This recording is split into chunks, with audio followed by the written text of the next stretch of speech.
How to fix lagged and dropped frames on Streamlabs. Hello everybody, welcome back to another video. In this video, we're gonna learn how we can fix the lagged and dropped frames on Streamlabs. So without any further delay, let's begin with the video. But before beginning, I want you to make sure to hit that like, share, and subscribe icon. So you just need to follow some steps in order to fix the lagged and dropped frames in Streamlabs. First of all, open Streamlabs on your desktop. After opening it up, you'll be able to see this kind of interface. So I want you to navigate to the settings here and open it up. It may take a while to load.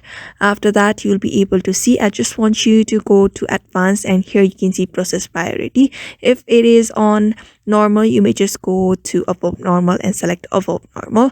Otherwise, you may just select the high if your laptop can support it.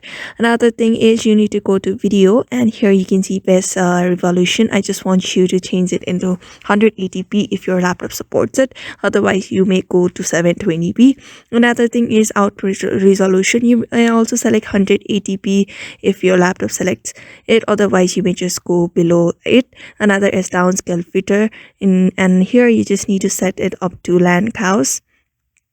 After that, there is FPS system. Just select the FPS, common FPS values, and here on common FPS values, select 60 if you have that option. After that, here I want you to go under output. You can see that output option on the left below stream, and here output mode. If it is simple, select advanced, and the encoder, if it is software, select to quick sync.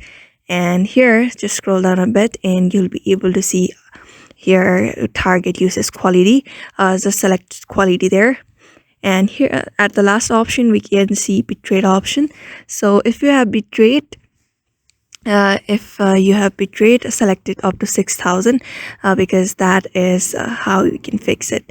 So therefore, after that is done, just click on done, and you should be able to fix your lagged and dropped frames on Streamlabs. So therefore, I hope this video is helpful to you, and thank you for watching this video.